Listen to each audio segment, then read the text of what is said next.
apa-apa di hadapan Allah Subhanahu wa ta'ala. Tapi ketika dia dihadapkan pada usaha, maka selesai sholat dia tidak disuruh untuk berpangku tangan menunggu rezeki turun dari langit. Bila qudiyatis shalah, kalau sholat sudah dilaksanakan, fantashiru fil ardh, bertebaranlah di atas muka bumi, wabtagu min fadlillah, cari karunia Allah, buka kembali toko hukum, lanjutkan lagi tanaman kelapa sawit padimu, wabtagu min fadlillah, cari karunia Allah Subhanahu wa ta'ala.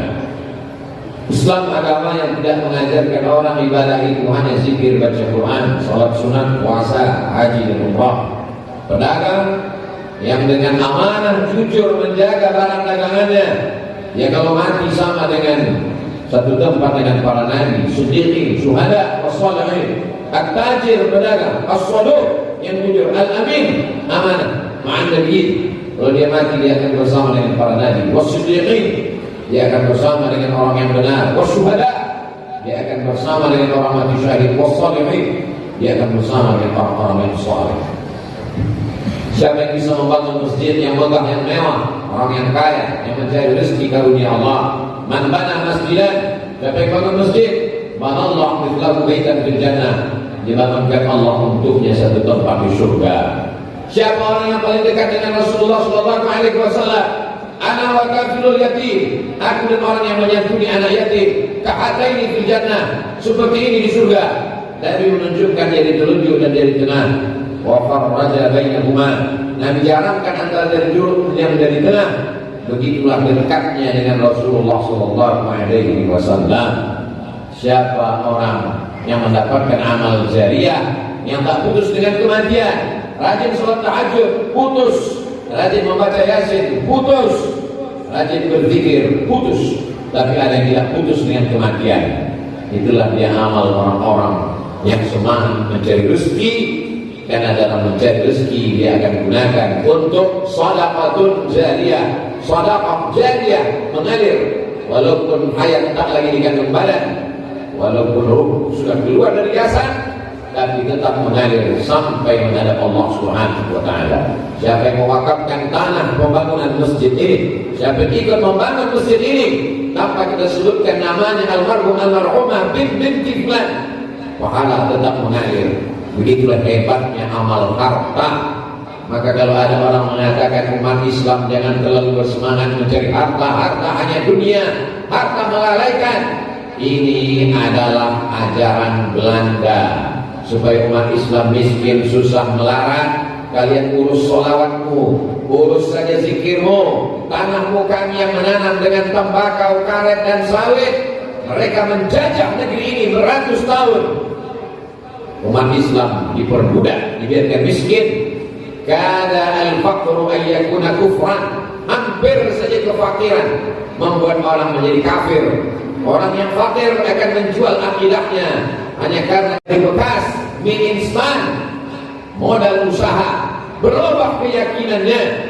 Orang muslim yang kuat ekonominya, mapan keuangannya, al-mu'minul qawiyy, mukmin yang kuat imannya, ilmunya, hartanya, khairun, dia lebih baik, wa habbu ilallah, lebih dicintai Allah minal mu'minid dhaif, daripada mukmin yang lemah. Lemah imannya, lemah ilmunya, lemah badannya, lemah ekonominya. Sempurnalah kelemahan pada dirinya, apalagi yang dipandang oleh Allah Subhanahu wa ta'ala. Tapi orang-orang mukmin yang sudah mendapatkan harta itu, dia diminta oleh Allah Subhanahu wa ta'ala, sehatmu diminta dengan melaksanakan sholat. Tapi azab untuk orang yang tidak berzakat dengan orang yang tidak sholat, kita lihat dalam Al-Quran dalam konteks ayat yang berbeda. Masalakakum fi saqar, mengapa kamu masuk dalam neraka saqar? Mereka menjawab, lam naku minal musallin, kami masuk neraka saqar karena kami tidak sholat. Adapun orang yang tidak mengeluarkan hartanya, yang tidak membayarkan zakatnya, azabnya lebih detail. Bukan sekedar masuk neraka. Yauma yuhma 'alaiha, harta yang dia tumpuk, yang dia simpan, yang tidak dia keluarkan zakatnya itu akan dipanaskan hingga mendidih. Fatuqwa biha jibahuhum, ditimpakan ke keningnya. Wa junubuhum, ke ususnya, wa zuhuruhum, ke pundaknya. Lalu apa kata Allah? Hadza ma kanastum, inilah harta yang dulu kamu tumpuk, fadzuqu ma kuntum taknizun. Rasakanlah akibat menumpuk harta. Mereka dikatakan sebagai pendusta-pendusta agama. Ara'aital ladzi yukadzibu biddin, tahukah kamu siapa itu pendusta agama? Fadzalikal ladzi yad'u'al yatim, mereka yang tidak pernah peduli kepada makan sekolah anak yatim. Wala yahuddu 'ala ta'amil miskin, dia tidak mau tahu dengan orang miskin tidak makan di sebelah rumahnya.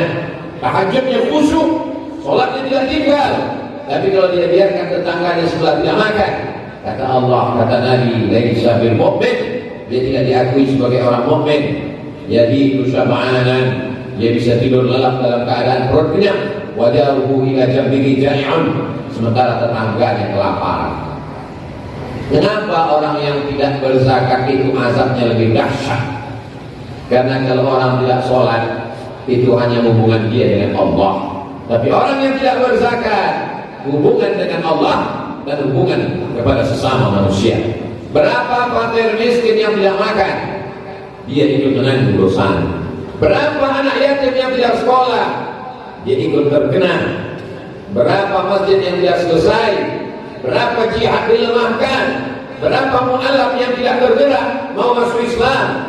Innamas shadaqatu lil fuqara wal masakin wal 'amilina 'alaiha wal mu'allafati qulubuhum wa fir riqab wal gharimin wa fi sabilillah wa ibnis sabil. 8 golongan akan menuntutnya di hadapan Allah karena dia memakan jatah mereka.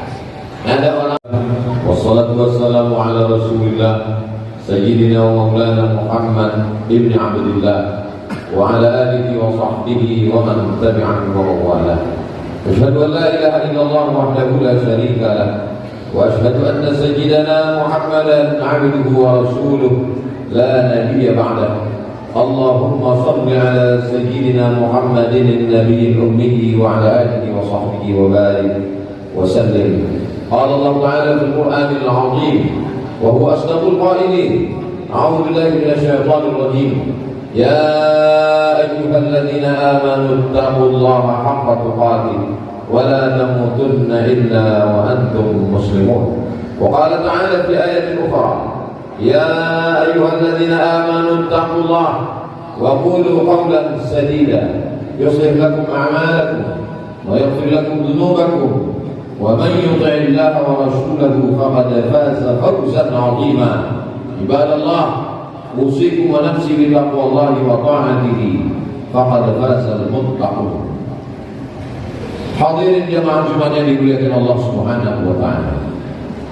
Alhamdulillah adalah satu kalimat yang diajarkan Allah Subhanahu wa taala untuk membalas hembusan nafas, gerak lidah, bisikan telinga, langkah kaki, hayunan tangan, kedipan mata. Tidak ada yang dapat membalas nikmat Allah Subhanahu wa taala. Berapa tetes darah yang dibersihkan oleh buah pinggang, berapa darah yang disemburkan jantung naik ke otak. Allah mengajarkan kita hanya mengucapkan Alhamdulillah. Alhamdulillah mengajarkan kita bahwa yang terpuji hanya Allah. Jangan gila dengan pujian. Manusia tidak punya apa-apa. Kalau dia dipuji itu karena Allah masih menutup aib cacatnya. Manusia yang rendah hatinya, dia tundukkan kepalanya, dia katakan Alhamdulillah. Dia bersyukur kepada Allah. Wasyukurulillah. Dia katakan dia tak punya daya, tak punya apa-apa. La haula wala quwwata illa billah. Apapun yang dikatakan Allah Subhanahu wa taala dia ikuti. Idza nudiya lis-salati min yaumil jumu'ah, kalau engkau dipanggil untuk melaksanakan salat pada hari Jumat, fas'au ila dzikrillah, bersegeralah, tutup toko, tinggalkan kantor, karena ada yang lebih mulia daripada itu. Wa dzikrullahi akbar, Allah yang maha besar. Jabatanmu besar, atasanmu besar. Wa dzikrullahi akbar, Allah maha besar. Besarkan Allah dalam hatimu supaya dunia ini tampak kecil di lubuk mata. Itu yang dikatakan ketika mengangkat tangan Allahu Akbar. dia serahkan hidupnya kepada Allah. Inna salat, ibadahnya pun hanya terjadi karena Allah. Wa nusuki, hidupnya, salatnya, salati, wa nusuki, wa mahyaya, wa mamati lillah. Sehingga dia tidak lagi punya apa-apa. Orang-orang kaya, walaupun tidak datang petugas zakat menghitungnya, melihat uangnya di dalam lemari besi, tapi sungguhnya ada yang lebih tahu siapa dia. Wa nahnu aqrabu ilaihi min hablil warid, kami lebih dekat kepada hamba kami ini daripada urat nadinya sendiri. Silakan tidak berzakat, tapi Allah Maha tahu. Silakan memakan zakat, uang zakat 2,5% milik fakir miskin, milik du'afa, kita makan. Ayyuma lahmin, setiap daging di badan, nabata min haramin, tumbuh dari yang haram, fannaru awlabi, tempatnya api neraka.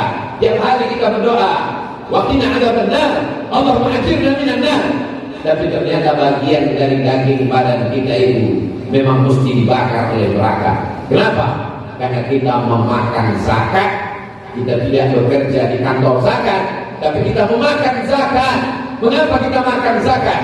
Karena ada hak orang lain dalam gaji kita, ada orang lain yang punya hak dalam kelapa kita, ada milik orang lain dalam padi kita.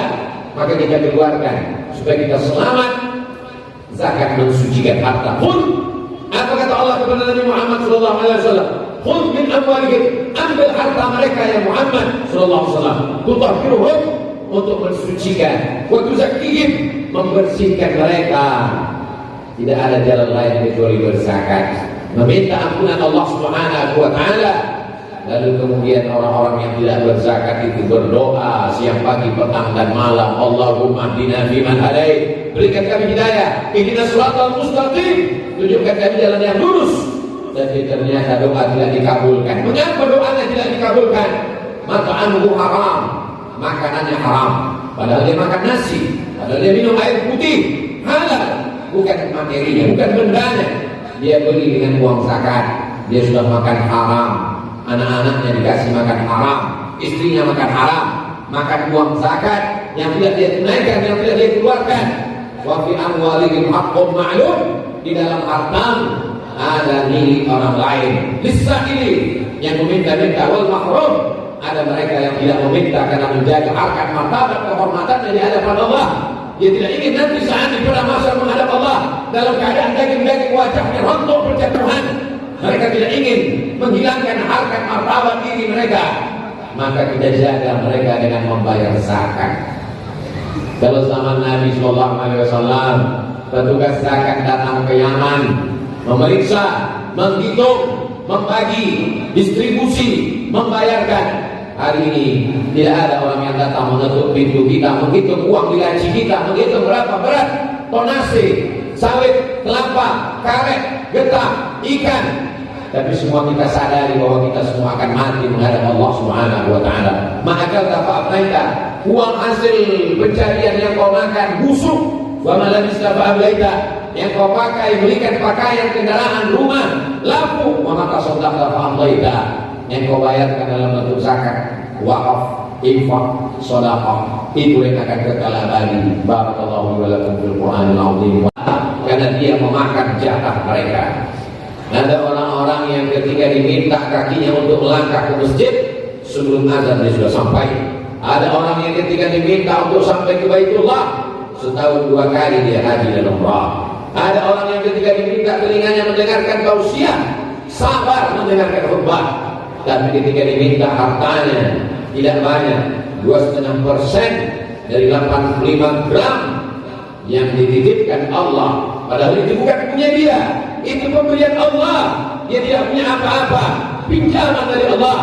Tapi karena dia sudah kena penyakit bakhil, penyakit syuh, wa may yuqa syuhha nafsihi, siapa yang menjaga dirinya dari penyakit bakhil, faulaika humul muflihun, itulah orang-orang yang beruntung. Maka tidak diajarkan berpuasa 30 hari lamanya, tidak makan, tidak minum. Puasa mengajarkan lapar. Lapar tidak bisa didefinisikan dengan kata. Lapar hanya bisa dirasakan. Tapi lapar masih ada batasnya. Sampai azan maghrib kau akan makan, hausmu akan kenyang. Hausmu lenyap, kenyangmu datang. Tapi mereka yang tidak makan berhari-hari. Rasakan kelaparan mereka. Tidak hanya sekedar bersimpati, lebih tinggi daripada itu berempati. Tapi zakat tidak bisa kita hitung sendiri, kita bayarkan sendiri, kita ikut perasaan kita. Boleh jadi kita salah, kita tidak sadar. Konsultasikan, tanyakan. Kalau pendapatan saya sekian jumlahnya, apakah saya sudah wajib zakat atau belum? Apakah ini dihitung neto, bersih atau bruto, kotor? Berapa yang mesti saya bayarkan? Apakah boleh saya bayarkan kepada saudara, keluarga, istri, anak kandung? Apakah bisa disejalankan dia dengan membayar hutang? Fas'alul ahla dzikri, tanya ulama. Ada ulama-ulama yang khusus duduk di badan amil zakat nasional. Jangan kita lakukan sendiri. Banyak umat Islam ketika kendaraannya rusak dia bawa ke bengkel kendaraan. Ketika AC-nya rusak dia bawa ke servis. Ketika handphonenya rusak dia bawa ke tempat orang yang paham. Tapi masalah agama dia betulkan sendiri. Dhalla wa dhalla, dia sesat, tersesat dan menyesatkan orang lain. Wa yahsabuna annakum yuhsinuna sun'an. Mereka menyangka mereka sedang beramal berbuat baik, padahal amalnya jauh dari kebaikan. Satu lidi tidak dapat berbuat apa-apa. Lidi-lidi kecil hanya akan patah menjadi sampah. Begitulah zakat kita, personal, per orang, per kepala. Habis dimakan tetangga. Kita hanya memberikan ikan matang dimakan, habis besok dia akan mengemis kembali.